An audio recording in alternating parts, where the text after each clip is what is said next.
Michelle Marie McGrath.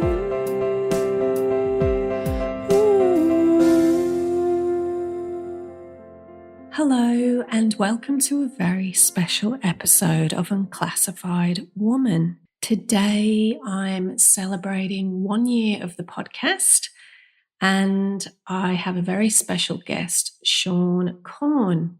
I was thrilled to be able to hear Seane speak live last year here in Sydney, Australia. She was over here touring with the Wake Up Project and some other amazing inspirational speakers. And when I heard her live, I thought I would really love to speak to her one day and get her on the podcast. And so today's the day. For those of you who are just connecting with the amazing Seane, I'll give you a little brief summary about her. Seane is an internationally celebrated yoga teacher known for her impassioned activism, unique self-expression, and inspirational style of teaching, featured in commercials, magazines, NPR, and Oprah.com. Seane now utilizes her platform to bring awareness to global humanitarian issues. Since 2007, she's been training leaders of activism through her co-founded organization, Off the Mat into the World. Seane has spent time in the US, India, Cambodia, Haiti, Africa, working with communities in need, teaching yoga, providing support for child labor, and educating people about HIV and AIDS prevention. Seane is also the co-founder of the Sewa Challenge humanitarian tours, which have raised roughly $4.5 million since 2007, getting the yoga community involved in fund and awareness-raising efforts across the globe. Her self-authored DVDs are available through Gayam and Yoga Journal, as well as her most recent groundbreaking 3-DVD set, The Yoga of Awakening through Sounds True. And I really hope you enjoy listening to so much wisdom from Seane today. Enjoy. Hi, Seane. So great to have you here today. Thank you so much. I'm thrilled to be speaking with you, especially about this particular topic, because I think it's just such a fascinating conversation. It really is, and it's so emotive and, just so varied and colourful. So I'm really looking forward to getting into our discussion today. And so, Seane, just to provide us with a little bit of context, are you able to share a bit about your background and whether you've not had a child due to personal choice or whether it's been a combination of circumstances? Sure. I chose not to have a child, it was a personal decision. It had nothing to do with my physical ability to be able to birth a child. But I think I've known ever since I was very young that I really was not interested in having a family like that. When I was a child, I didn't have an attraction towards babies. I didn't fantasize about marriage or playing house. My mother shares often with me that she had once given me a blank checkbook and I would play games. And the climax of each game was like I would build a store and sell things, and then I would write my employees a check, and that would be like the kind of the climax of it. So I was always interested in business and in creating other things in my life. And I had this strange aversion when other kids would want to play dress up and wear wedding gowns. It didn't attract me. So I think the signs were early on for me that I wasn't going to go that particular route. And as I got older, I checked in with myself often about it. I've been in quite a few significant relationships, and each of those relationships, the conversation around marriage and children would come up.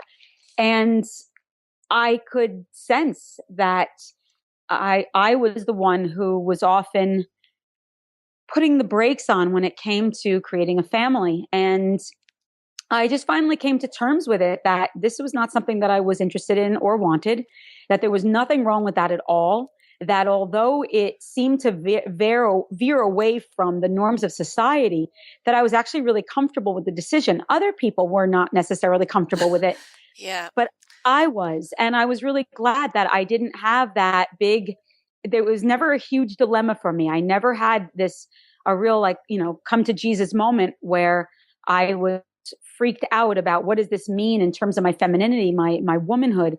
When I finally made the decision that I'm going to deliberately shut that window and actively not have a child, there was a real sense of relief for me that decision was made. Great that you had that clarity and you felt so clear about that, because it can be quite unusual to hear that. Often people do have that ambiguity at different times in their life. So, that's wonderful that you felt so strong and clear in that. And so, did you feel aware of any pressure from your family and friends at all who were conflicted by you being so clear about not wanting that?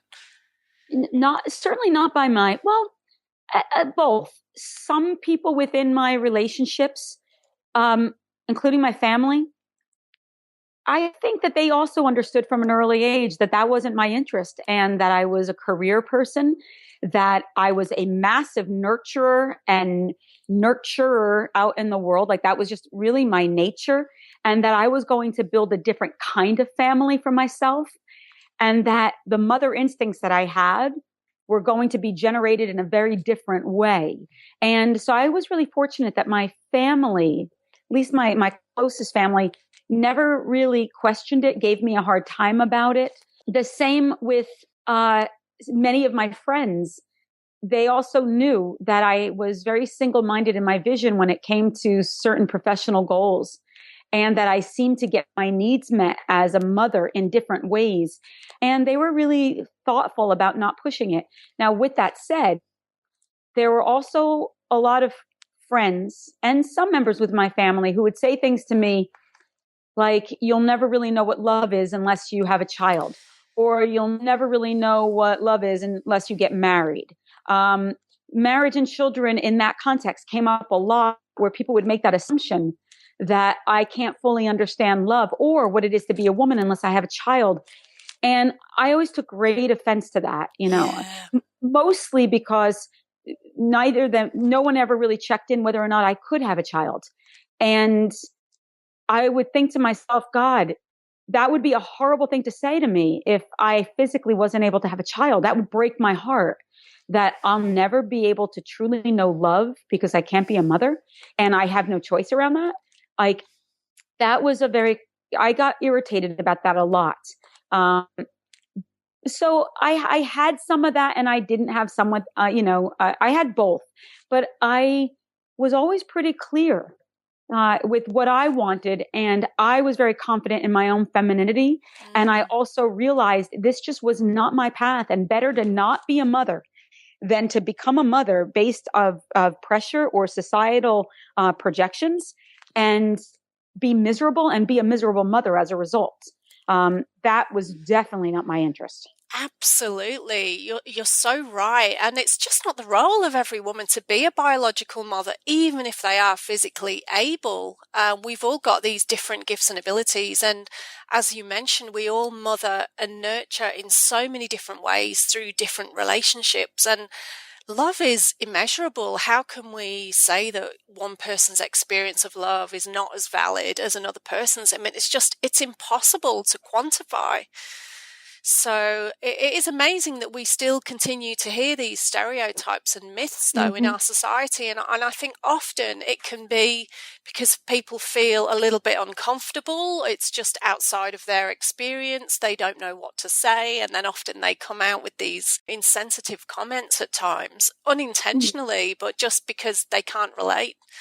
So how would you advise somebody who is really struggling with those kind of comments, and maybe their family is not being very supportive? Because I hear from women all the time who really struggle with, they might feel very clear about their decision, or they're unable to have a child and they wanted that, but yet those around them just kind of quite insensitive with the commentary that they're sort of having to listen to all the time. which is kind of, some things you hear, it seems unbelievable, but it really does happen. Yeah, it happens quite frequently. And, I guess it depends on the situation and also how you feel within yourself, because it wasn't a huge trigger for me, because I knew what was important to me. I wasn't buying into their belief system. I knew it was their stuff and the way in which they've been raised and normalized. And I just chose not to personalize it. For someone else, though, if there's any part of them that's feeling insecure about their decision, it can be a huge trigger. And so either, attempt to lovingly confront the person and set the boundaries and explain yourself if they're open. Or that to me sounds like an enormous amount of effort.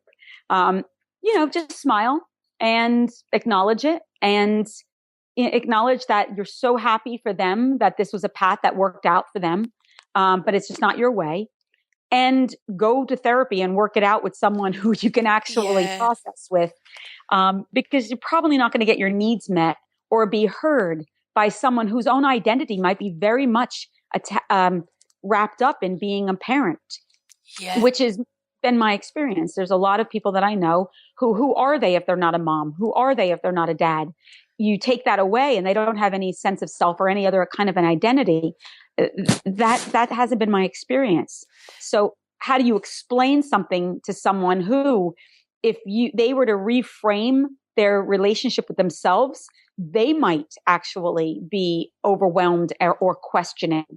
So better to take it to therapy and find a grounded way to manage this and set boundaries without creating more conflict than is necessary. Absolutely. I almost feel like we are part of an evolutionary shift that's happening with women. I'm hearing more and more of women saying they really feel that their purpose is almost like a type of Earth Mother, where they may be very conscious of the people that are already here on the planet, the resources on the planet, other ways that they can make an impact in society, where they can reach many people or many children, and instead of just a couple that they could have had themselves.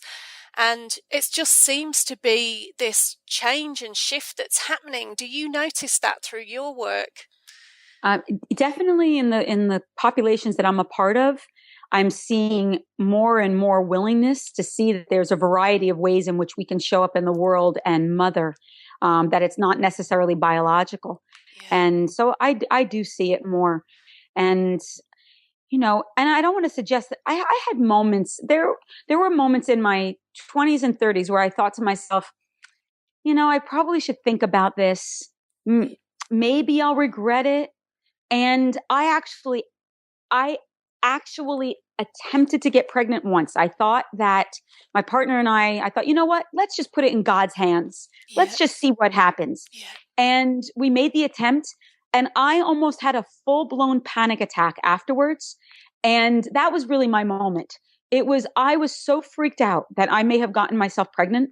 And my partner was saying to me, he laughed and he's like, we need to talk. And I thought, yeah, we need to talk. And he's like, I don't think you want to have children. I'm like, yeah, I don't want to have children.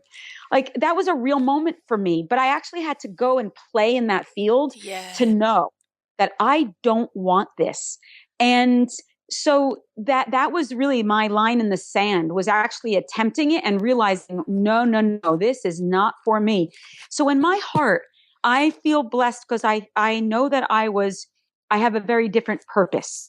And my identity is more wrapped up in that purpose, because if I had a child, there is no way that I wouldn't devote 100% of my energy and attention to the development of that soul for at least a good chunk of their and my life, because I would never want to sacrifice or sabotage someone else's development because of a choice I've made.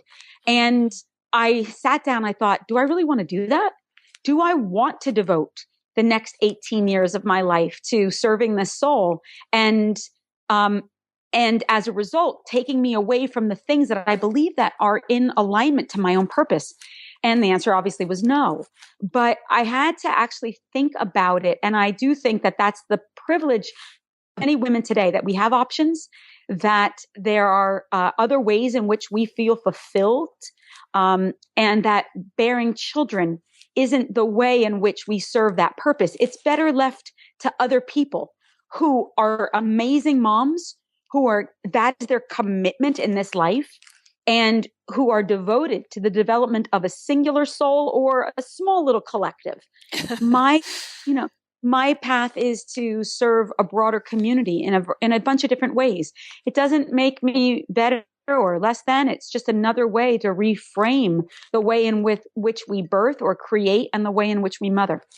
Absolutely. And it's interesting, I've noticed as well in the last couple of years that there's also a lot more talk and writing about really reconnecting with the power of the womb and womb consciousness and womb awakening, and really tapping into that seat of power as a woman for creating whatever it is we want to create, and not just for having a physical child.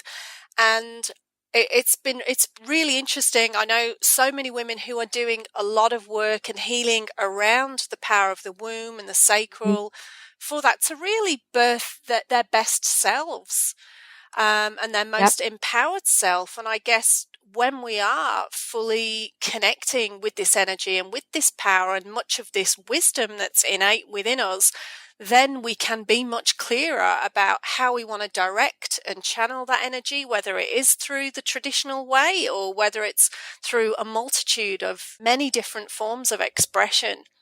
Mm-hmm. Absolutely. I see a lot of that in my community, where there's a lot of reclamation of the second chakra and really looking into both individual as well as historical trauma. Based on one's sexuality and on this idea of the normalization of motherhood, and seeing the way in which a lot of these ideas are inherited and the impact that it has on our ability to make decisions today. And I think it's a wonderful exploration. It's an exploration I've done myself. Because I think it's really important to see, where did I come from? What did it mean to be a mother in my culture? Especially, I come from Jews. And so, Polish Jews, where there was a lineage that was cut short because of the Holocaust, because of the war. So procreating is very important to continue the heritage. And so I had to really check in with that part of my body, the DNA, that feels like, am I single-handedly responsible for ending the lineage because of my unwillingness to bear children? And see, is that a true belief for me, or am I inheriting that from my culture and from my grandmother or my great-grandmother and their beliefs about what it is to be a woman in the world, a mother in the world?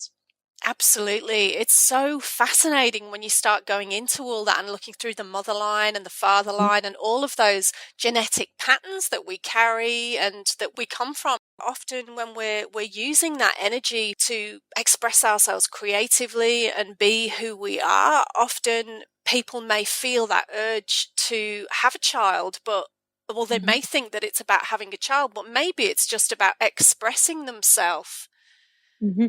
I mean, it's so individual, like when I meet a woman who's pregnant, I couldn't be more thrilled for them. I think it's a wonderful, amazing thing if that's your choice and that's your destiny. Yeah. And then I'm equally as thrilled when I meet people who are, I think it's an interesting process when people are ambivalent and they're trying to figure out if it's right for them or wrong for them, and going through that process.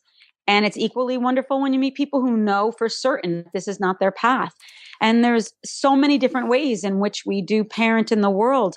I mean, I'm not a mother, but I am a parent. I'm in a relationship with a man who had full custody of 3 of his children, who the mother wasn't really involved in the parenting of these kids.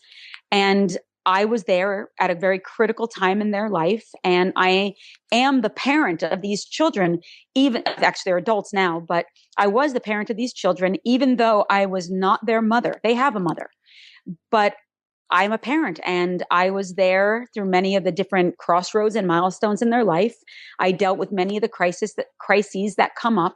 And I've often said, sometimes it takes a non-biological parent helping you to raise your children, to help to create and support really well-rounded kids, because my relationship to the children were very different than my partner's. Because of this biological connection, there was a level of codependency or enabling that would happen between him and his children. He couldn't bear them uncomfortable or in any emotional pain and would do whatever he could to protect them from the inevitability of life. I, on the other hand, would watch and say, no, this is purposeful. This is important. Let them be uncomfortable. They're learning something that is completely significant to their development. And because I didn't have that same biological pull, it didn't change my love for them. But I was able to step back slightly and say, and see that this is for their growth and the betterment of their soul. Give them space. And so like I said, there's so many different ways in which we can parent and that support the evolution of an individual soul. And being a non-biological parent really allowed me to witness their experience in a very detached way.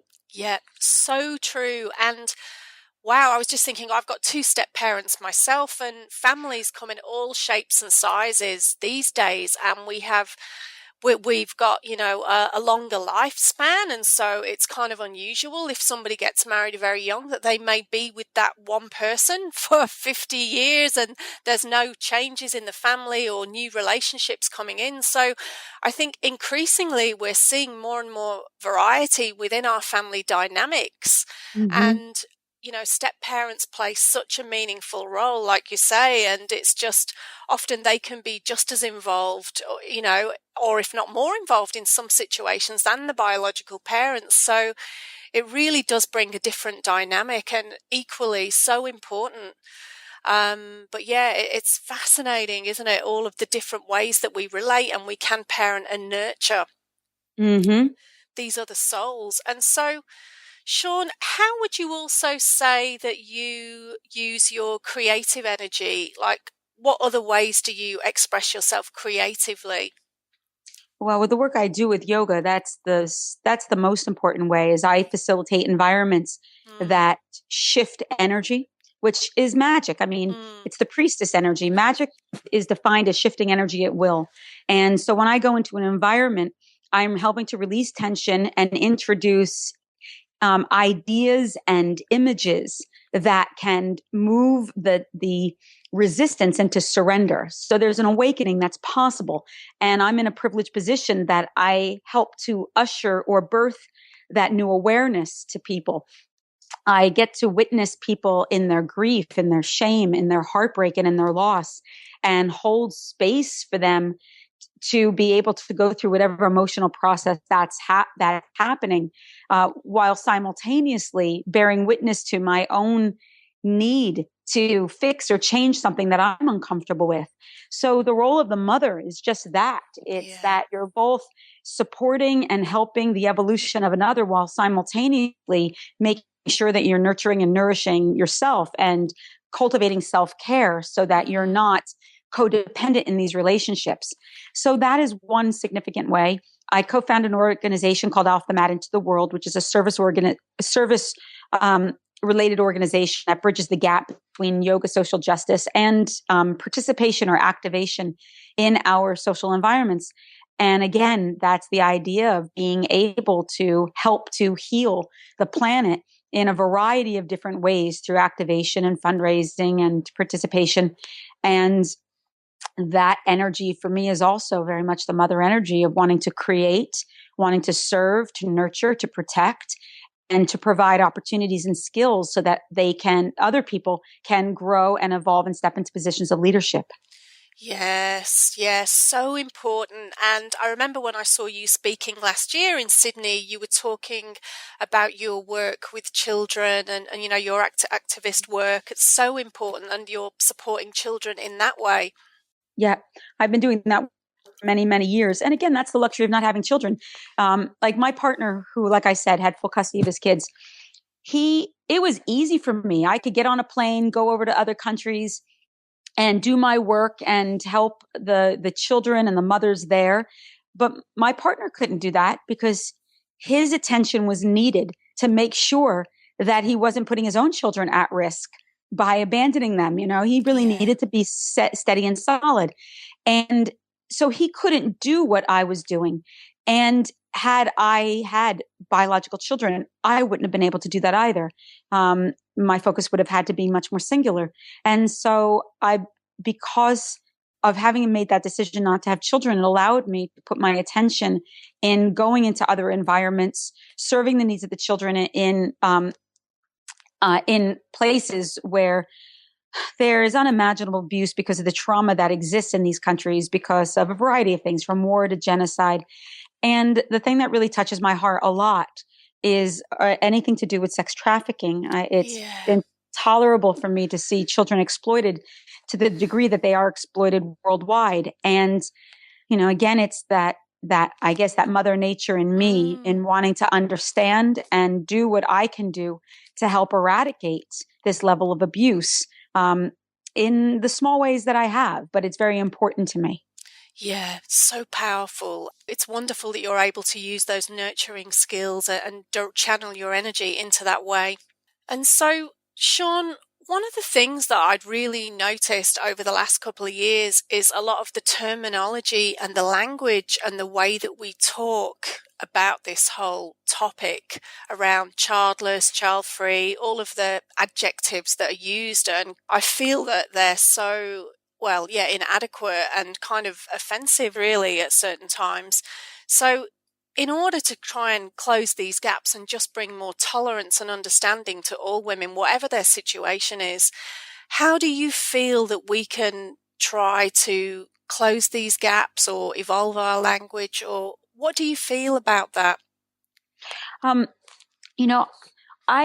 think that I would have liked, in the experiences I've had where people have said things to me like, you won't know what love is unless you have a child, or refer to me as being someone who's childless. If people would ask more questions and would be willing to be in a dialogue. Rarely did someone say to me, hey, Seane, I'm curious. I would love to ask you about your feelings about having children. Was this something, first of all, do you feel comfortable talking about it? And if you do, a choice you made, or circumstantial, just the same way you opened up that conversation with me. So it's not presumed and it's not imposed. I would have loved dialogue that would have created a conversation and more awareness. What I've experienced myself is a lot of projection and a lot of normalization of ideals that just didn't speak to me.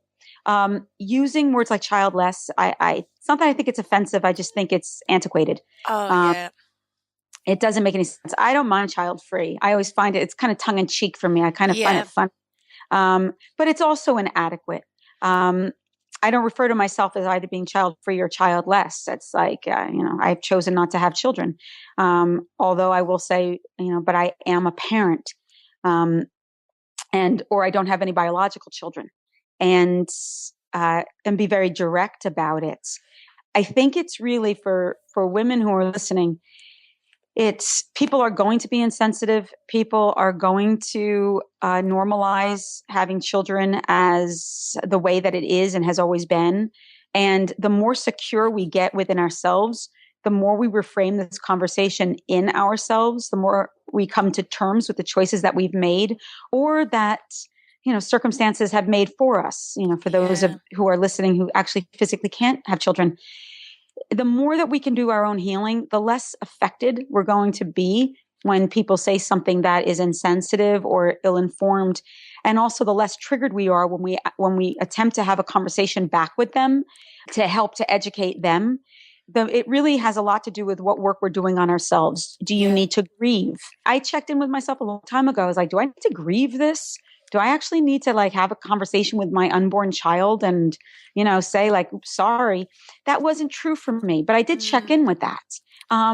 But maybe someone else actually needs to and do that inner work. I think that that's the most important thing. I know that because I'm confident in my choice. I know who I am. I'm not defined by the roles of being either a mother or a wife, I don't get hurt, triggered, or offended when someone says something that's insulting or inadequate.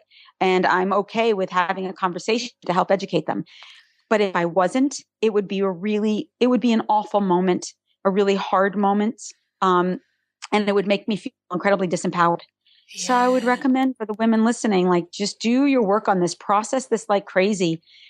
Meet other women who have chosen not to have children, or who, because of circumstances, have had to walk this path and have had to come to terms.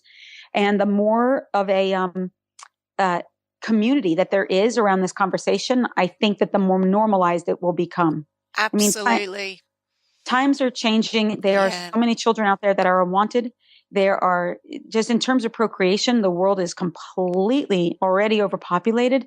There are a lot of reasons to consider not having children that go beyond just biological, or like myself, knowing that I just don't need to.